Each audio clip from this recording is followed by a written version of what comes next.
There you go. Ready? Rolling? Yep, it's rolling. Welcome, everybody, to the 14th annual or 15th annual extremely low budget Toy Fair Huddle, where anyone can get in.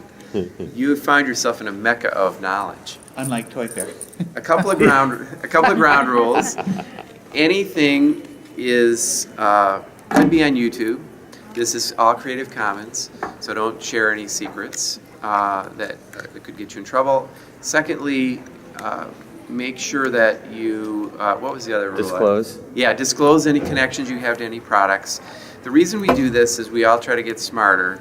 Toy Fair is a huge thing, a lot of products. We're particularly interested in things that may have gone under the PR radar, any key trends. We want to walk away smarter. This year's Huddle's a little bit different.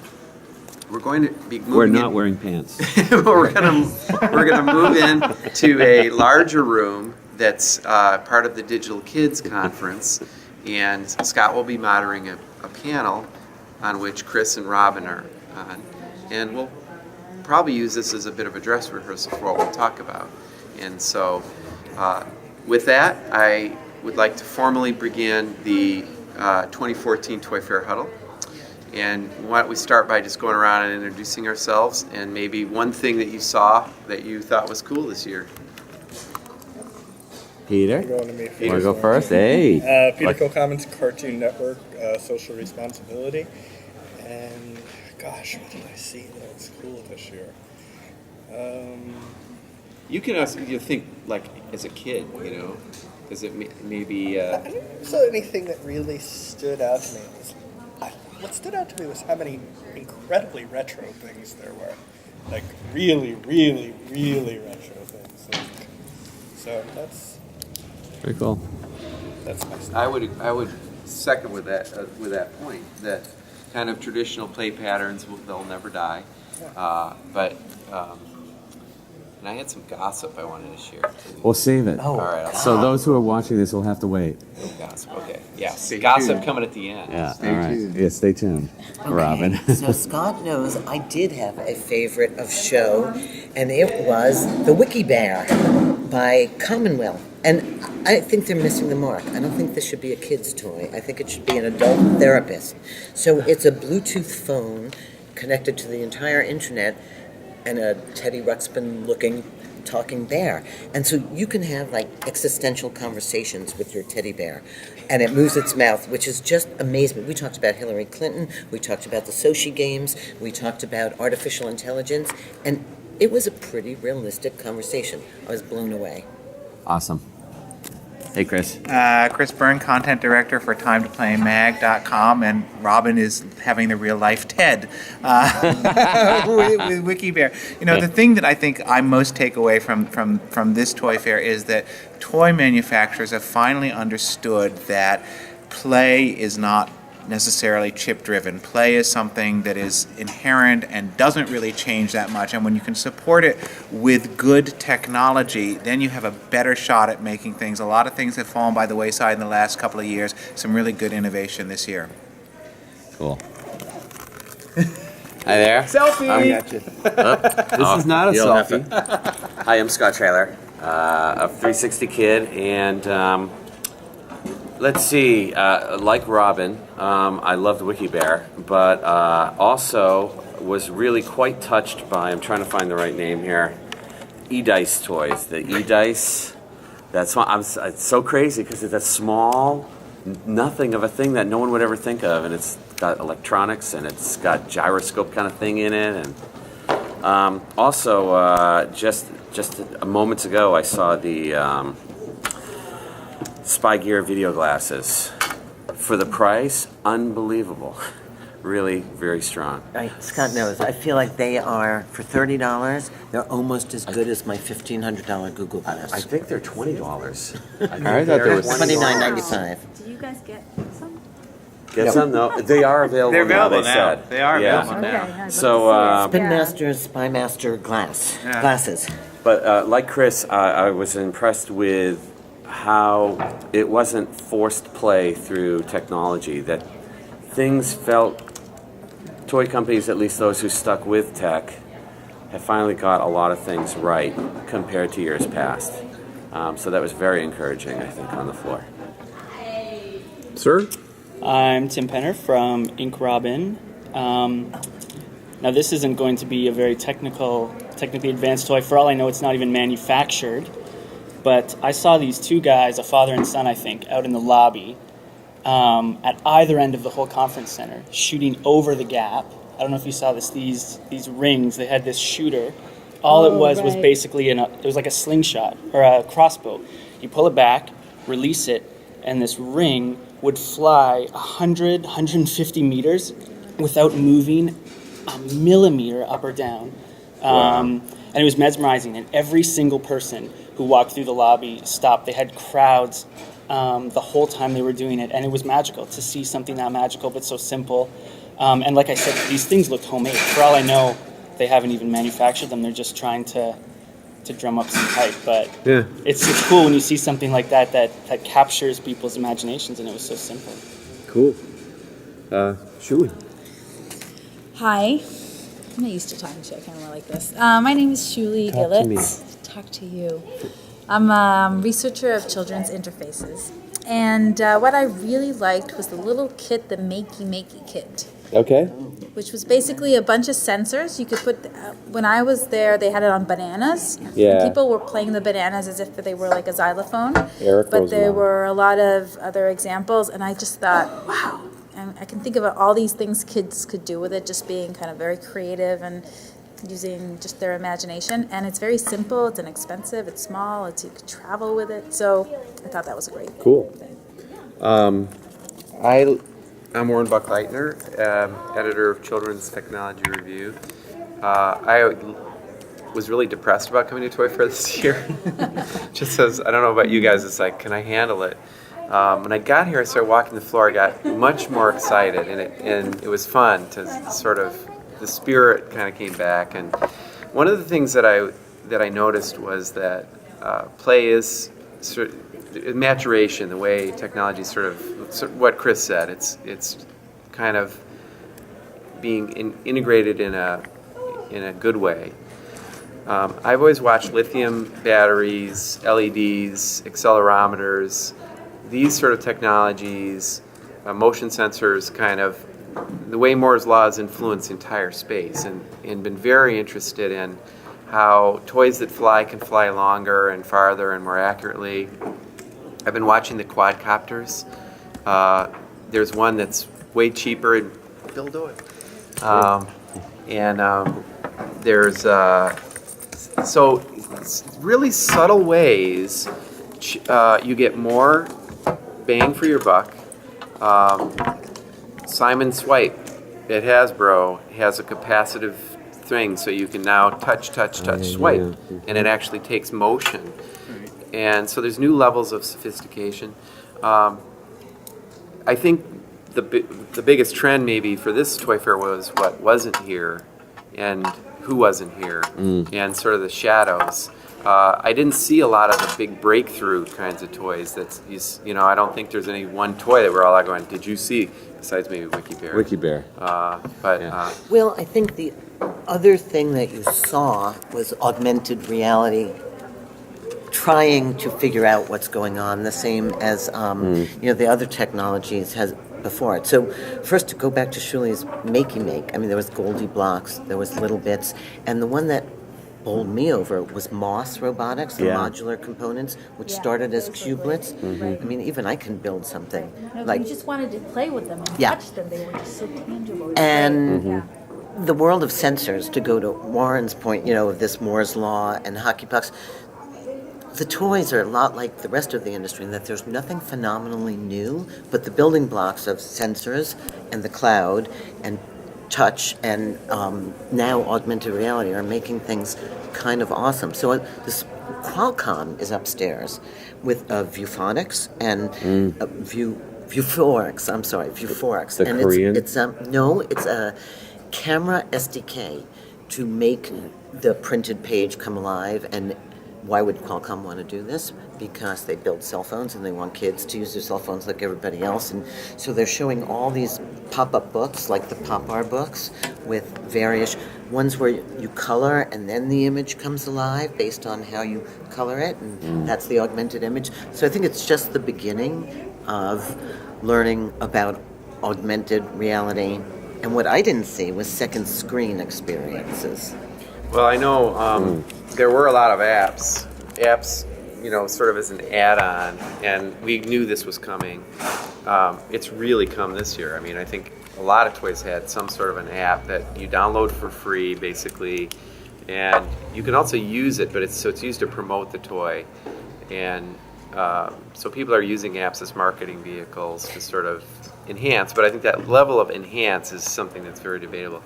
I want to introduce Bill Doyle, who just walked up. Bill Got lost. Hey, Bill. Very, very lost. Got Good lost to at see Javits. you too. That's awesome. Good to see you in the right place, the right time. Yes. And so we're going to move from here into the bigger sessions. So, Excellent timing. Yeah, Thank you. And thank you perfect for. timing. Did you I'm going to go commit some nefarious crimes now that I got this. Too. This is Chris Burns, Christopher Just Byrne. a few good Yes, quotes. yes. Did you have a chance to walk the floor at all? I did not, Oh, but I too was bad. curious. I just wanted to hear a bit more about that book you were talking about, because that's kind of where my interest lay in this augmented reality with books you were talking about. Yeah, Yeah, so yeah. there's another small company Yep. called Smart Up. Oh, there's two then. $50, an Israeli company. You basically you buy this book like an audio book, or you can read the book if we won't talk about IP. But basically, any kid's picture book, and then it has a camera, and it looks at the picture, and then it knows the book, and it reads it aloud to your child for $50. yes. Which is less than a parent, No. or less than babysitting. I'd like to add something though. Going back to what Chris said, I feel like I love the fact that Rainbow Loom was Toy of the Year. Yeah, I was going to. And actually, it looks.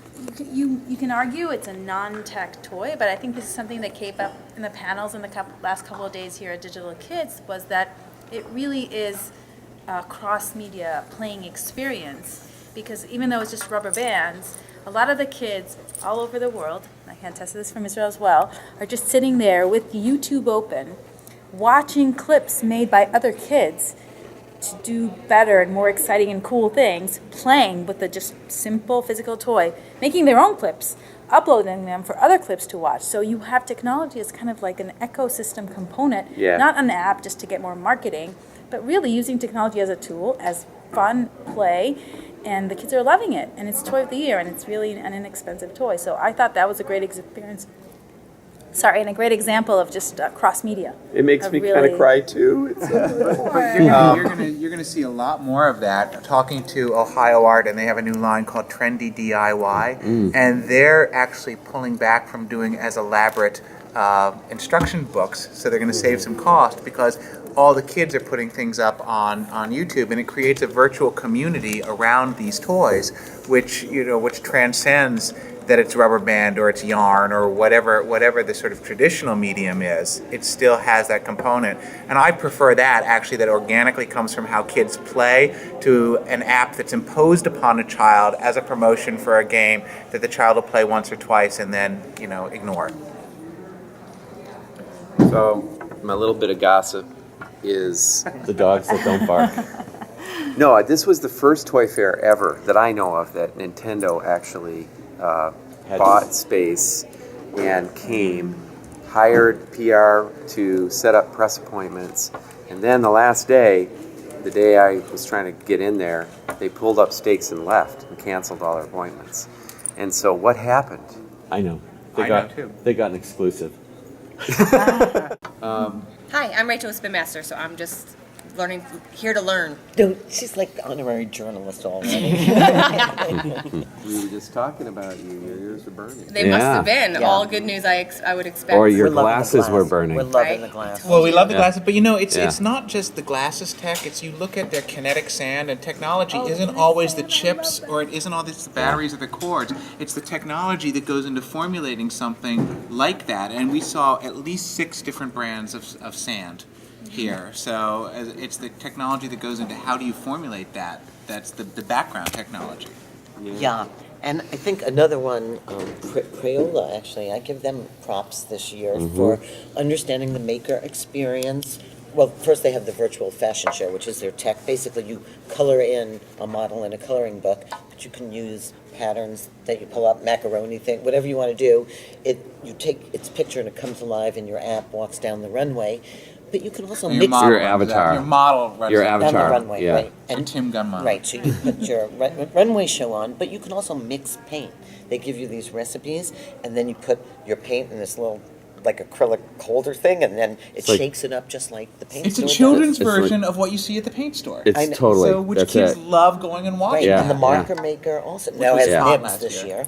It has new nibs, so I think you're seeing this new nibs, maker too. movement, whether it's rainbow. Well, thank moon, God. About time. Or the make Right. Public. It's the idea that you're involved in the process of I playing get you more work. more, and I think that is retro and also just awesome. Yeah. This is the first R-rated Huddle we've ever done. Folks, this is really exciting. No, but also, nib. you know what else it is? It's these toys allow for kids, for both genders to play them. If you look at Rainbow Balloon, you'd think it was a girl's toy, but it's not. Boys are really into it, and also a wide age range, which is so difficult. Everybody's talking about how 4.5-year-olds are so different than 4-year-olds, and it's true. But here, with this one toy, you have genders, we have boys and girls, and you have a wide age range. So I think if you go back to classical maker play, you get that kind of range and you get that more creative because it's not tailored to pink, age 8, that Yeah. kind of thing. So it's really, It's great. funny to that point.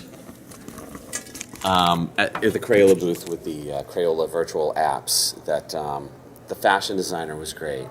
And jokingly I said, "Oh, so it's great for boys." And they go, "Well, boys play it too." But then they go, "But boys play this one." And then they had the car monster truck creator. car creator Aw, thing. man. You And just sadly, ruined it. no, I don't, I'm just saying, like, it's interesting that that this is a big year for talking about gender in toys. I think Right. because of what Goldie Blocks has started, and is pink okay? Is it not okay? Is it okay if it's to promote STEM or not or whatever? But you still see a lot of classic toy companies that's like, this is the boy aisle, this is the girl aisle. Yeah, I found that to be, as a father of two daughters who broke, I don't see them that differently culturally. They're affected by the same things as many, many other children. So you can't ever simplify or oversimplify this, but I get really riled up when they'll say little girls play with this. And Jack's militarized all of their spy stuff, with green, and they talk about boys specifically. But when I was walking over here, there was a New York cop female that would have probably broken those stereotypes. Yeah. But stereotypes are very strong in the toy industry, and unabashedly, in some ways more extreme in the Barbie aisle this year. Yeah. Well, their whole hashtag is hashtag unapologetic. They're saying, we're Barbie, this is what we do. If you don't like it, take a hike. And I think they got out in front of the Yeah. argument this Yeah. year. But the other thing I thought was really interesting in classic play is what Mega Bloks has done, because we found anecdotally that girls really liked the Barbie block builders or the Lego friends, but they like their brothers to build it and they like to play with it. So that they've added in crafting to that. So there's crafting that they're going to element. So it's much more of a girl's way of playing. And we do have gender differences. I mean, they just exist. But of course they exist, but if you heard Bjorn Jeffrey today, founder of Tokaboga, talk about that. They have hair salon app, they have a tea party app, and you can imagine a very girly type of app. It's not girly at all. It's a hair salon, it's a tea party, but boys love it, and it's designed in a way that both boys and girls can play even together. Yeah, yeah. So I'm saying, of course we have those kind of behaviors and activities, but that doesn't mean you have to separate them the way a lot of the traditional toys here are done. And it's just too bad, because then the boys who want to play with the tea party, they can find a set of tea party they can use because it's all pink and hearts, and the girls who want to have the spy gear can't, unless it's purple, they can't really get anything. So that's the problem. It's Go ahead. well, it's funny. I didn't think Spy Gear was really taking a gender, though you can imply or impose boys on it. Maybe you can speak to it better. Just look at the package. Rachel, but Yeah. no, there are boys on it. But I mean, there's cool Right, over stuff. the years, There's yeah, cool stuff. yeah. It Cool is cool stuff. stuff. Cool stuff. transcends the gender issue. Right. You And know? just to comment on that, with Spiger, our motto, it's you're not playing spy. It's not role playing for us. It's real play. So all of our toys actually integrate well with each other, and it doesn't matter what you are. Everybody's a spy. You can be a girl spy, a boy spy. Granted, the packaging is red and black, which gears more towards boys, and it is located in the boy aisle. But the play pattern itself can be for anybody. So, but it just also the struggle that we have is that toys have to be put into an aisle.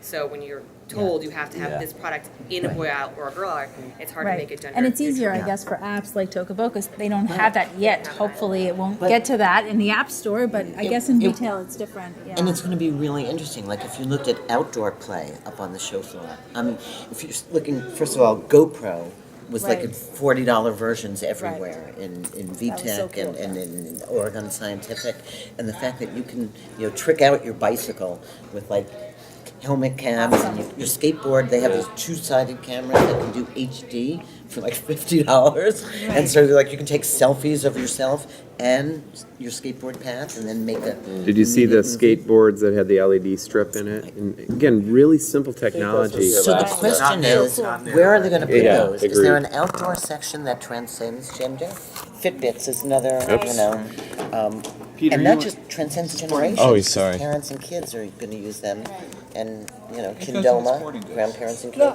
I just thought that when you guys all said this, I thought some of it just struck me as really tone deaf.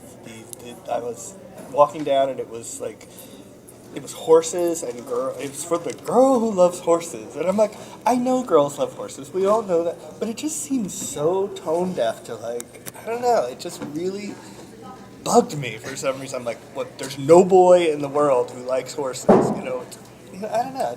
Well, that's what Breyer horses are for. But we also have to be cognizant of the fact that an adult sensibility, you can't impose an adult sensibility on how children organically play, and that girls usually, very often, grow out of the pink.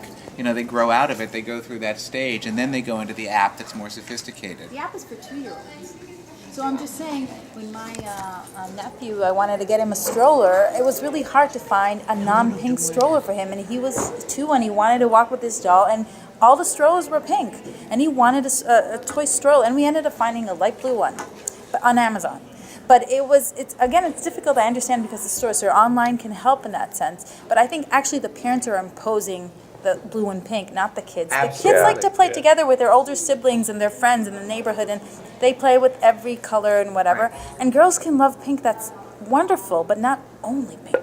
Right, and that's why you look at a company like Ruminate. I don't know if you saw them downstairs. Yeah. And they've gone. It's the color value, not necessarily the color itself. It's that value of pastel that sort of pushes it into where girls naturally are attracted. But it doesn't impose pink on them, and I just thought that was brilliant. Sonny, you just walked in. You want to introduce yourself quickly? Hi, I'm Sonny DeVay. I'm with ExtremeKids.com. How are you? Cool, right. A lot of people here. Welcome. So do you have a toy or anything that you impressed you this year? Did you guys see the augmented reality tattoos? Yeah, that's That right. was really cool. What do they do? They're like regular water-based tattoos that you put on your arm, and then when you put an iPhone or a tablet over it, it comes to life. Oh. And, If it's a and plays a spider- song, right? Yeah, well, it depends on what it is. If it's a spider, it crawls on your arm. What's it putting on you? Is it reacting to the pattern or what's going? No, I think there's a pattern inside the tattoo. It's like It's a one of photo those- recognition Oh, that okay. accesses. It's not like putting Like chip on your. like a No, QR it's like code, a but it's QR an code image. Yeah, in exactly. the image. Right. How long does it last? They said as long as you want. Do you remember the name of the company? Forever. I'm shower, yeah. It's Glimmer Art. They're the ones that do that glimmer tattoos. Right. And then I thought they said a week. I thought it was a week. That's for the glimmer tattoos, Oh, where you yeah. brush the sparkle on. but the other thing was, believe it or not, I don't know if you guys saw the K-Cup for kids. Chocolate. Yes. It's amazing. Scared I'm me not for sure I know what that is. What it is Oh, you got one? yeah, I have one to show you guys. It's like a K-Cup, but with chocolate syrup or strawberry or banana. What is it? Banana Blast. I don't know what a You cake know is. the Keurig Keurig. cups. It's The Keurig cups. That go in. That make yeah. coffee. But Oh. except this is for kids, and what you do is like they have little cups of syrup in it, Ah. and you put the straw through the cup, and into a 8-ounce glass of milk, or those milk containers. Now, that's what I thought at first too, but I tried it and it was outstanding. Wow. The This is flavor. technology You that put we the whole deal cup with. into the milk, or you just pour it out? No. You put this In the coffee into the. machine. Actually, you put the straw through the cup, and you put this cup into the milk. Into the Or no there's machine. no No machine. There's no machine. It's like flavor straws from the Yeah, 70s. exactly. But they're just mimicking the thing. And actually, it's the company that came out with the flavor All straws. flavors. So, I wonder what would happen if they put that in a machine. but were this was Zara. just the Yeah. flavor was outstanding. Hot chocolate. They have it. What do you want that the kid's going to do that? Well, Well, I hate had the packaging on I couldn't K-Cups help but anyhow. to walk into Fisher Price and ask to see the app chair. I said, "Do you Wait, have it anywhere?" Is it an app chair or just what- a chair? I said, I Yeah. heard about this Chair. chair that had the iPad Right. attachment. They're all like, "What are you talking about?" Yeah. Never heard.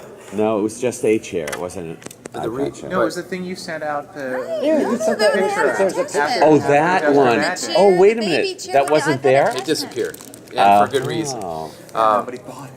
Right. No, but they did have, and I wanted to get your opinion on this, a baby chair that had a clock in it. And you start, when you get the toy, or you input your child's age, and it actually starts to grow developmentally over time. So when your child has a birthday, the software changes inside the chair, and it goes from just a pressure sensor on the seat to a counting kind of thing when they reach 1 or whatever. And I thought, that's really interesting. It's like the clock is inside the toy and whatever. Was this just a wind-up thing, or? No, it's Like a No, it's like a little personalization thing. armchair for kids. No, I It's a know the little- it's a chair, yellow but like, plastic armchair. is it all plastic or? It's all plastic. Yeah, that's what I It's all- thought. Okay. yeah, it's your typical plastic toy that's got a this has a it has a brain in a sense that sort of parallels your child's growth in theory. I thought it was very interesting, and lots of different views on it, but I had never seen anything like that before. The development's built in automatically. The other thing is you can age up your child to a genius if you want. You just kind of genius slider. Their chair starts to ask them to differentiate equations. So, did anyone else see that? Or No, I- go back to the Barbie thing really fast. sure. You were talking about crossing unapologetic. genders. Yeah, unapologetic. Was Unapologetic. that so? That's their new thing. Like, is that for real? What they were doing with SI? With the swimsuit edition? Yeah. Yeah, that was this year's Barbie promotion. So they did, it's the 50th year of the swimsuit edition, so they did an updated version of the original Barbie bathing suit. And they get a couple of days of promotion to make some cultural noise about Barbie. We And- emailed all my, and I'm telling you, it was all my football playing straight big butch friends emailing like Barbie like you've never seen. So it worked. Like they were They- all like saying, When "Oh, it was you know." when it was in the booth, they said they made 1,000 issues with Barbie on the cover. Now it may have been. 300. I originally I had told some other people 100, and I found it was 1,000. Sorry, but it may be just a wraparound around the real cover, and I go like, talk about a collector's item, Yeah. I'm all over it. I normally Is get it- my you know- swimsuit edition early. I mean, You could say whether you like Barbie or not. Here we are all talking about it. I've Right, said that's- Barbie about you 8 know, million That's times. the Yeah. point.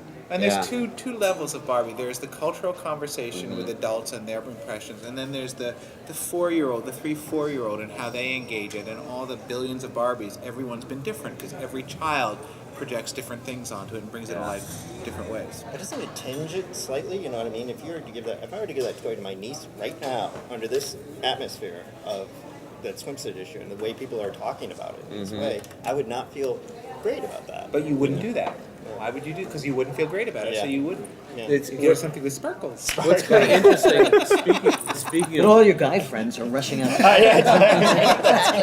Speaking of sparkly Barbies, this year there was nothing digital about Barbie. The last Good many point. years there were digital Yep. Barbies. But we have it on good authority that there is stuff coming. Oh yeah, well, good point. That's Right. another thing. I think the time shifting with tech toys in general, the time, this was February was the time to introduce your Right. toys for the next lineup. I think there's this time compression where I'm not so sure it makes sense anymore. What I was hearing a lot was, but we'll show you the real stuff we're working on more like April, May. Right. Now that's always the case, but I think it was really more so this year. Yeah. Oh yeah, but one of the best apps I thought last year, App Toys, was the Barbie Digital Makeover. Yeah, because it takes I agree. It takes that organic play pattern. What girl, and not to be gender normative, what boy, some boys have stared in the mirror and put on makeup, and it takes that organic play pattern and just adds magic that only iPad can add to it. It was very magical, and I was surprised that there was nothing about that this year. I wondered did it do well?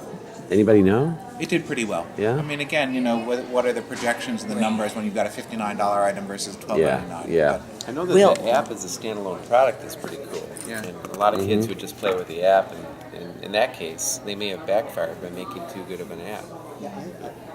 Speaking of apps, though, I did the SI Kids cover wrap for that Nerf toy. Have you seen that? Where it videotapes you doing dunk shots, and you can Oh. do split That's my screen. second favorite app for Is last that year. right? Yeah. Oh. And so I got to see it early when we were doing there's SI Kids. There's this cover wrap. It's awesome. And so you think it's doing well? It's doing pretty well. Yeah. Because that technology behind, I don't know how it finds where you are in the room, but it would zero in on you slam dunking. Right, but that's again, it doesn't change the organic play pattern that's natural to kids. It simply adds the technology to make it more magical. I guess I'm only seeing this now, but one of the things I'm wondering about as a trend was how much more use of cameras in toys there were. Because as we talked about Nerf, I saw a Nerf gun, the Cam Blaster, with a camera in it. And I thought, wow, that's kind of neat. And then there was a tiny, first-time small booth called Tangible Play. Love them. I love them too. They wouldn't let you can't take any video, so you won't see any video of them because they're still undercover, I guess, even though they're a toy fair. And their tech was very cool. I love the fact that their components were so inexpensive and so functional. It was brilliant. What did you love about 'em, And Chris? And gorgeous. What did you love about them? I thought it takes a natural play pattern, a way kids of different ages are going to play, and it overlays tech on it. It's not, it doesn't change how children organically play. It doesn't make them learn a new tactic. It just enhances what they're already going to do, and you can see instant results and just play. And it's basically a little thing that hangs over. It's like a periscope, a reverse periscope. It's a piece of plastic with a mirror in it. That hangs over the camera and allows it to shoot down onto a table. Yeah, 60 cents tops. Right. Right. And beautiful packaging. Beautiful. But also the content was good. What's that? I mean, the cameras maybe 60 No, it cents, but the doesn't. content was The good. It well, looked really cool. I mean, that's No, way true, but more. you know how this works is that you usually the apps are given away, right? So how do you? Because people give it away because they don't want Apple to have the 30%. So then they get they get their revenue from the packaged selling, good, right. from selling it, and their packaging was beautiful. And you're like, wow, well, how much would you pay for that? $30, $40, Yeah. right? Right. And they're going to give the software away, which won't work without that 60-cent piece of plastic. Right. Any Yeah. other mistakes you saw people making Well, this year? going back to the Barbie makeup thing, I think imitating adults is like a play pattern that's been going on forever. So what scared me, and I wrote this column for HuffPo last night, was the number of things that were imitating adults' high-tech world. So you had the VTech smartwatch that takes videos, it's a kid's watch, and it takes videos and movie and photos. It has about 4 games in it and a stopwatch in it, and it doesn't have Wi-Fi or Bluetooth or anything like that. You have the GoPro alikes, which now are going way down in price. The one I loved, and we all talked about it before you came in, was Spyglass, because it was better than my Google glasses for Yeah. $30. Yeah. And I'm like, you couldn't make as many Robin, why mistakes. does it interesting, scare too. you? Why do you think that's a negative? Well, the watch, it's just like when they started to make kids' tablets. It didn't have you wanted to give your kid an iPad because it didn't have the functionality that you wanted in it. So you're seeing the same thing. They're going to take this watch. So now, and actually, that's another one about tablets.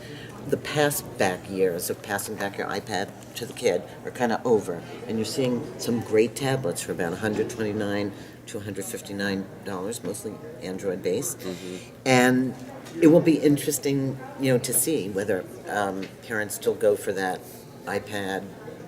If I were Apple, I'd be nervous because there are tablets that ostensibly, and they will get it right eventually, are made for kids with curated apps for kids, with worlds that are safe for kids, and may grow with their age appropriately. And I think I want to get it right. I want to expand on that because I just finished a roundup for our December issue, which was about 20 Android apps, and only one was one I would recommend or could actually use on a consistent basis, where the batteries didn't die or the screen was just kind of had to be calibrated. Tablets, you mean? The tablets, yeah, the tablets. The Tabio was just a disaster. I mean, it was just.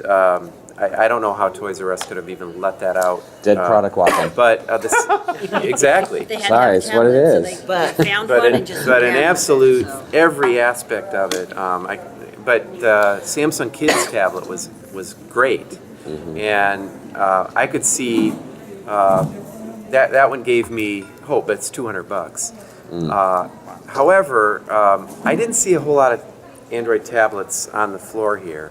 Oregon Scientific No, but- had the Did you- OLPC. Oh, that was Sakar. Wait a minute. Oh, No, Sakar, no, that was sorry. Sakar, yeah, because I Sakar. didn't see that at Oregon Scientific. Exo tablet. The Exo, Yeah. yes. Yeah. That Yeah. was, they said 129. I That know Yeah. it was pretty Wow. well done. neat. Yeah. I mean, it was cool. It Wow. was small. It was great resolution. It was categories were great. They had brain yeah, pop in and it. the Very. categories, and the they- interface was awesome. yeah. And I would agree. They said 6 hours and, And did you see the battery TV life. that basically screencasts what's on your tablet? Right, that it connects. yeah. And they have all these add-ons that So come out later. Yeah, that was Vivitar really cool. Sekar Right. actually had, I think, did some good things. Well, they also have the telescope that ties to Right. it. They have the keyboard that you can tie to And it. the They have microscope. Can you the say hello, Renee? microscope. I mean, They have they've the got a lot of chameleon. accessories that make sense. They have the Camellia and tab, the Gecko, which no, is, a smaller tab that you can, personalize or not personalize with their favorite characters, the kids' favorite characters. And Can you you have share- the small 4-inch.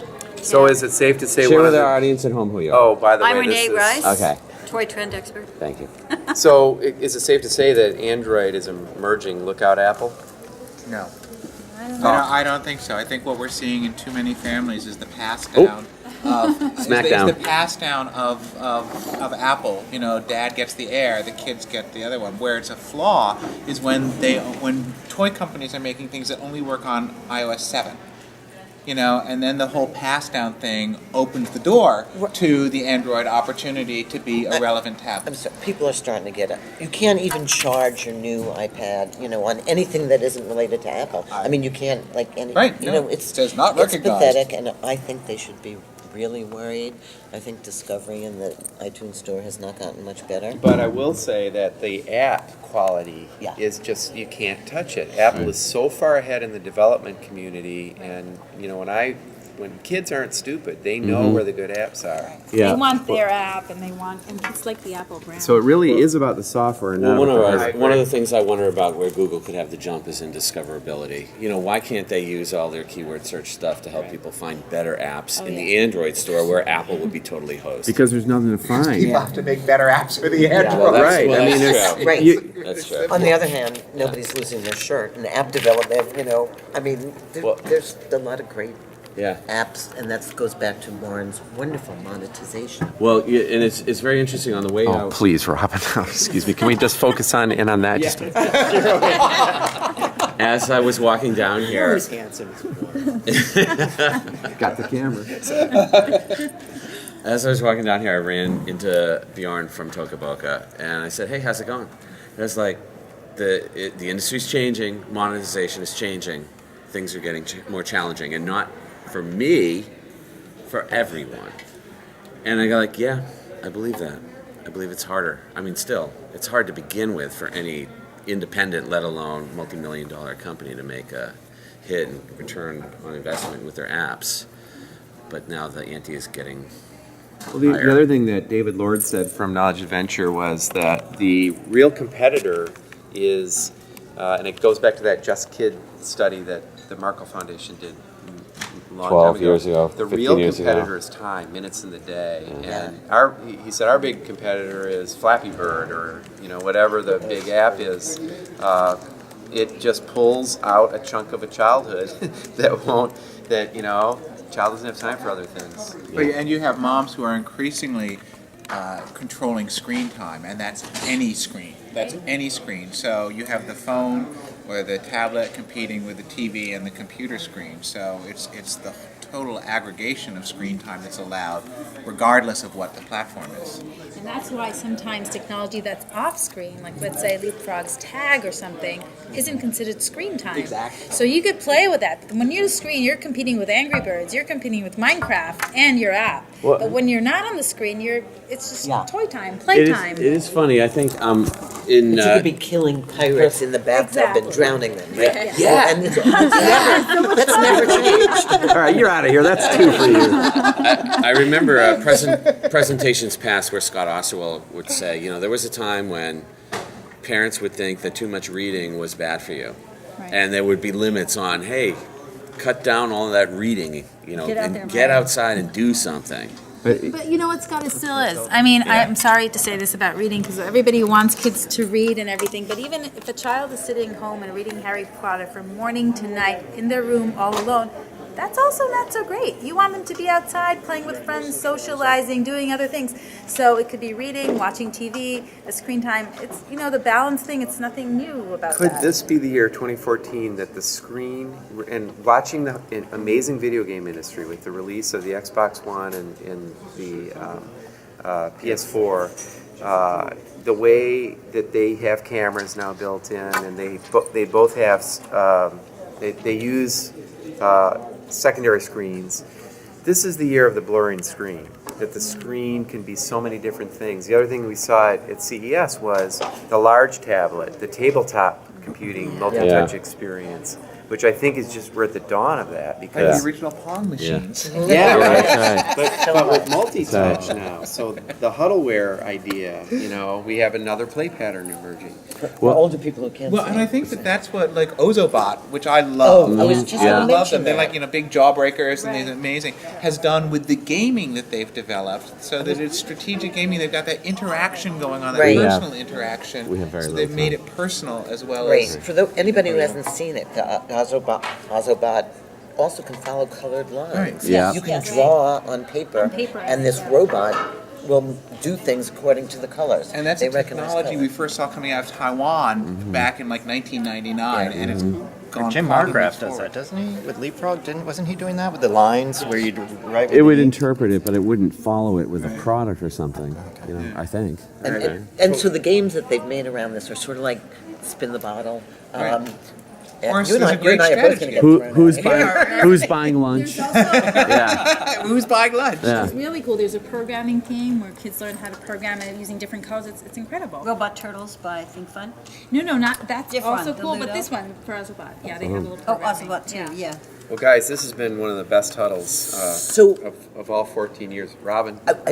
So Malcolm Gladwell wrote Outliers, and the whole idea is what you become. You become an expert for really weird reasons, and I think history will show us, when you were born and where you were lived, and why Bill Gates sat there programming all day. He did okay, but I think when we look back 50 years from now, the outlier theory will go to the makers and these kids who just tinkered with stuff and built stuff in a variety of things, not just technology.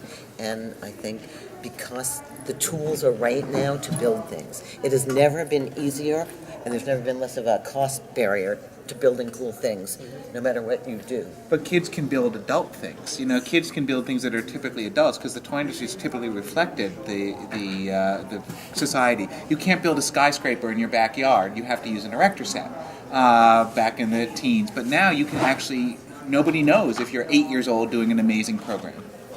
There used to be you could make a gun out of Legos. Now you can make your own real Printed gun. out. 3D printing. An optimistic way to end this. Yeah. Well done. We got the Barbie. We might as well get the Barbie. All righty. All right, we're now going to convene to a larger room, and we'll keep the camera. We'll turn off, turn it on again. Yep. But thank you, everyone, for a fabulous huddle. And, Thank you. It's always